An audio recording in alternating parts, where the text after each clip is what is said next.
Good day, magandang araw po. At sana sa araw na 'to may maituro ko sa inyo na maging, effective at mapapakinabangan niyo, and I believe mapapakinabangan niyo ito. So, one thing na ginagawa ko sa aking mga clients whenever I am teaching them sa mga seminars or even sa mga part na nagko-consult sila sa akin about how they can improve their social media presence, their posting, their engagement.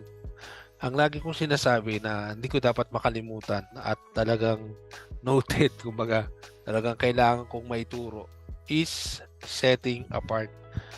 So, what does setting apart means? Ano po? Kung nasa isang industry ka, let's say nasa industry ka ng insurance, tignan mo lahat ng ginagawa ng agents na the same with your work, na agent ka rin, tignan mo kung ano yung ibang ginagawa nila na very similar with each other, no? And then pag nakita mo na yung common denominator, dun mo na iisipin kung paano ka mag-set apart. Paano ka gagawa ng postings na naiiba sa kanilang lahat, no?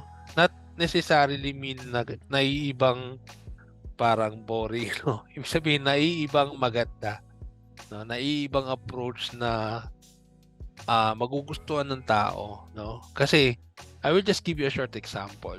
Most of the time, insurance agents will scare you with their posts or will make you parang, why have you not taken insurance when you should have taken, gano'n, no? Baka magsisi ka sa uli. I will twist that part, no?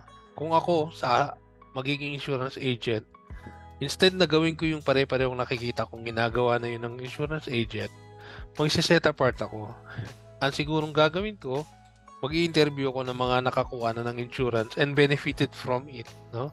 I will try to do my best na even hindi sila kumuha sa akin, I will try to interview them na maging positive yung pananaw ng tao sa insurance, no? So, typically hindi ginagawa ng mga nag-i-insurance yun, no? So, in that way, I will be setting apart. So, yung setting apart, you can apply it with all industry, no? Let's say, nasa pagtitinda ka ng sapatos. Let's say, nasa pagtitinda ka ng mga machineries. Let's say, nasa pagtitinda ka ng mga kotse. Laging tingnan mo yung competition, no? I-audit mo sila and then do something different na magugustuhan ng tao, makakakita ng post mo. In that way, gaganda ang engagement mo. Salamat po.